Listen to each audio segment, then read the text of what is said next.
¡Feliz Año Nuevo! Realmente tenemos muchos motivos para alegrarnos. Y el menor de todos es que inicie un año nuevo, porque eso es algo, digamos, secundario. El domingo pasado, por si alguien no estuvo, estuve hablando un poco sobre las situaciones que se dan para destruir la familia y sobre todo para destruir nuestra fe cristiana. Pero hoy tenemos más bien motivos de esperanza. En medio de todas estas situaciones que estamos viviendo, tenemos una gran esperanza. En primer lugar,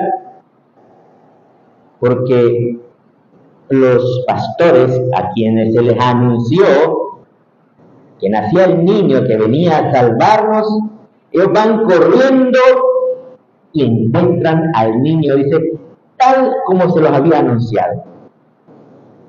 Fíjense que ahí se empiezan a cumplir las promesas.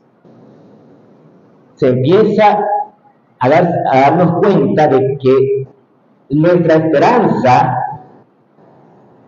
no defrauda, no falla. Tenemos una esperanza maravillosa y esta esperanza está en ese niño que ha nacido.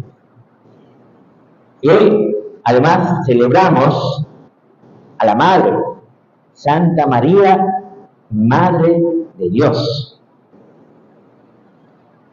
Ella que nos ha traído a este niño, que nos lo entrega, que intercede por nosotros. Si antes intercedía estando en vida, imagínense ahora que está en el cielo, que está unida plenamente a Dios, está constantemente intercediendo por nosotros. Y en este año tenemos además un año jubilar. La palabra júbilo viene de jubileo, y a su vez esto viene de una palabra hebrea que se llama Yovel. Yovel significa carnero. ¿Y qué tiene que ver el carnero con el jubileo? Porque de los cuernos del carnero se hacía como una trompeta que se tocaba al inicio del jubileo que tenían los israelitas cada 50 años, porque tenían niños, cuando estaban en Israel. Cada 50 años se tocaba esta especie de trompeta hecho del cuerno del carnero. El cuerno del carnero se llama shofar. El shofar era lo que se tocaba especialmente en la fiesta del Yom Kippur, del Rosh Hashanah, ¿verdad? En esta fiesta se tocaba para llamar al arrepentimiento, pero también al iniciar el jubileo. Todo jubileo se tocaba ese shofar. Ahora, ¿cuál era la promesa y cuál era la esperanza del pueblo de Israel? La esperanza del pueblo de Israel es una: la tierra prometida. Que Dios les iba a entregar una tierra que emana leche y miel. Una cosa grandísima para un pueblo que estaba huyendo de la esclavitud, que estaba atravesando el desierto en tiempo de campaña, que no tenían una tierra, y Dios les promete que les va a entregar esa tierra. Él les va a entregar esa tierra. Esa es su esperanza. Por eso el jubileo es que cuando ya ellos ya se han posesionado de la tierra, cada 50 años, esa tierra que ha sido dividida entre todas las tribus de Israel, entre todos los clanes, entre todas las familias, que si alguien había perdido su tierra, su heredad, entonces se le iba a devolver. Y finalmente pues se perdía por un mal negocio, por alguna cosa mal hecha, ¿verdad? Pero sin embargo todos tenían la obligación de devolver las tierras al dueño original en el jubileo. Fíjense que eso está todo relacionado con eso de la tierra prometida a Israel. Ahora, nosotros, ¿cuál es nuestra esperanza? ¿Cuál es la esperanza que tenemos nosotros, los cristianos? La esperanza que se le da a los pastores, justamente. Los pastores, fíjense quiénes eran los pastores que estaban ahí cerca de Belén, en el campo.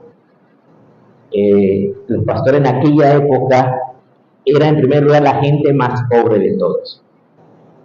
En primer lugar porque ellos no eran dueños ni de tierras ni del ganado. No eran dueños de nada, eran gente pobre. ¿Cómo era posible que hubiera gente sin tierras? Porque, ¿cómo funcionaba esto de las tierras? Ustedes saben que las familias judías eran familias numerosas en aquella época. Pero la tierra solo se daba, la herencia de la tierra solo se daba al hijo mayor. ¿Por qué? Para que no se dividiera tanto la tierra.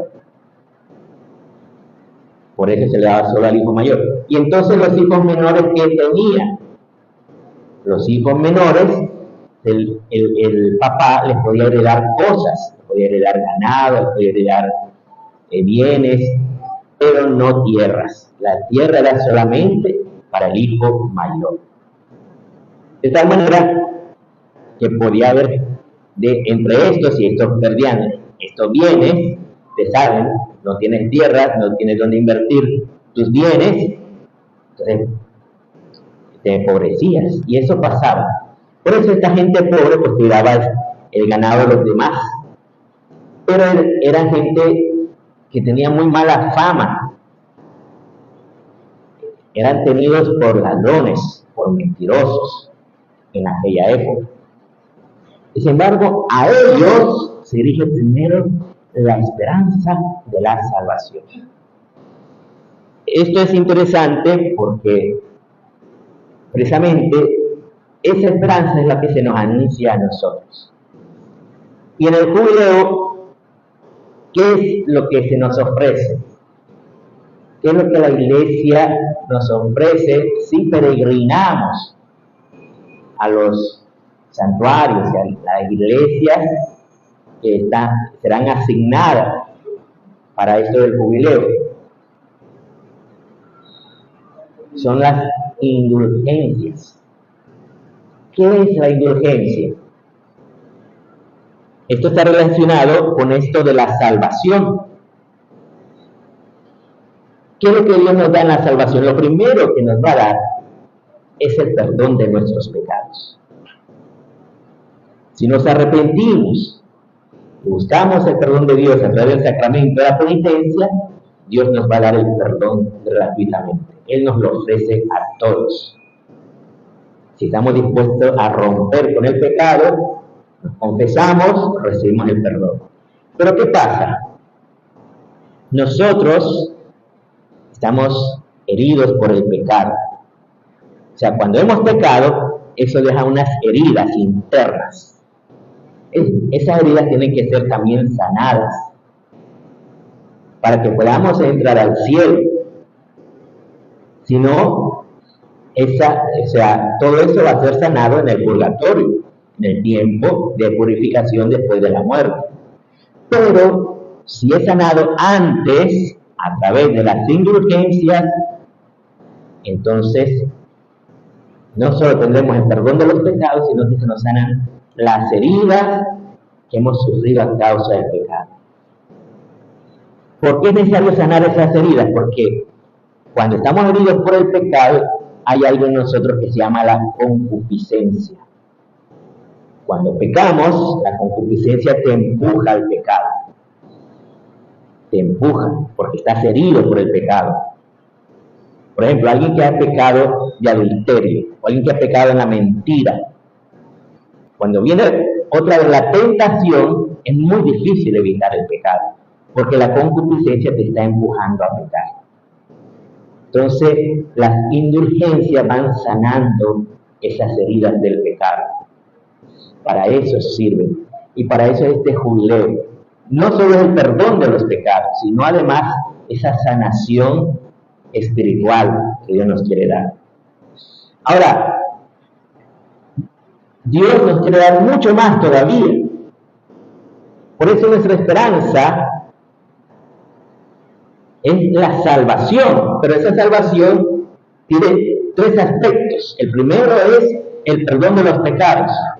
El segundo es la libertad de los hijos de Dios. Hoy en día se habla mucho de libertad. Y entonces dice, no quiero saber nada de la iglesia porque la iglesia me impone cargas que no me gustan.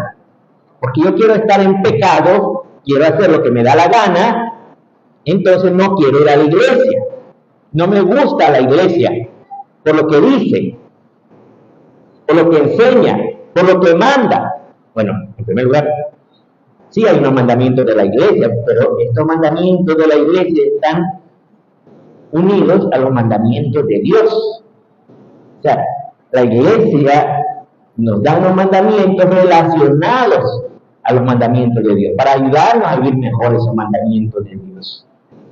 Pero es que estos mandamientos de Dios son palabras de vida, es para que tú seas feliz. Entonces, la libertad de los hijos de Dios no es para decir de qué te va a liberar, sino más bien para qué. ¿Para qué te quiere liberar Dios? Dios te quiere liberar para amar. Y amando serás feliz. Ahora, no hablamos de un amor romántico. Un amor, que te late el corazón porque está por ahí la persona amada. Bueno, eso es bueno. O no es bueno ni malo. Puede suceder. Pero eso no es lo importante. Sino que ese amor se exprese en obras de caridad. No se muestre simplemente querer utilizar a la persona para tu placer y después desecharla, sino para donarte y dar la vida por esa persona. Esa es la verdadera libertad de los hijos de Dios. Es la libertad para vivir en la voluntad de Dios, para que te preguntes, esto que quiero hacer, este estudio, este trabajo, este negocio, este viaje que quiero hacer a otro país, ya sea Estados Unidos, Costa Rica, España, donde tú quieras irte, ¿eso es voluntad de Dios? Mucha gente no se pregunta si es voluntad de Dios. Simplemente dice, es que aquí no tengo trabajo, entonces voy a ir a buscar trabajo a otro país. Pero está bien, vas a buscar trabajo. Pero buscar trabajo en ese país, ¿es voluntad de Dios para ti? Esa es la pregunta que necesitamos hacernos. Y esa es la verdadera libertad de los hijos de Dios. Ahora, eso está relacionado con la esperanza final. El tercer aspecto de esa esperanza de salvación es ¿a qué nos llama Dios? ¿Cuál es la tierra prometida que Dios nos ofrece? Es el cielo. La tierra prometida que Dios nos ofrece es el cielo. No hay otra tierra prometida. Es el cielo. Por eso yo les invito a que anhelemos el cielo. ¿El cielo qué es? El cielo no es solamente para cuando nos muramos. El cielo empieza ahora. Por ejemplo, cuando en la Eucaristía, en la misa, comulgamos, te estás uniendo a Dios. Eso es el cielo.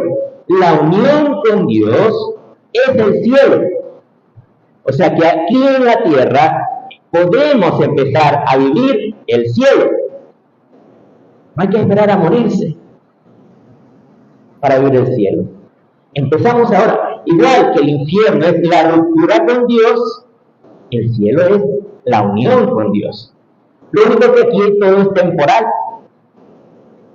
Podemos estar unidos con Dios temporalmente, pero si volvemos a pecar, entonces recaemos en el infierno, porque hemos roto con Dios. Pero si nos arrepentimos, volvemos a Dios, nos confesamos, comulgamos, entonces entras otra vez en la unión con Dios, entras en el cielo. Y así es esta vida, como decía alguien, cayendo que levantando, pero que sea levantarse de verdad, no solo, que me levantó porque ya ha salido la enfermedad. Bueno, ese es un punto, pero lo que nos tenemos que anhelar es el cielo.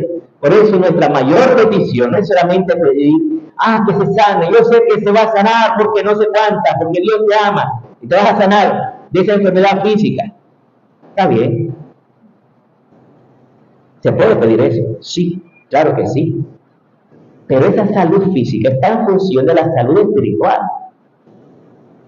¿De qué te sirve una salud física si estás viviendo en pecado? Para nada. La salud física es en función de vivir la vida cristiana. El Señor nos llama a eso. Y esta es la esperanza que se nos propone en este año jubilar.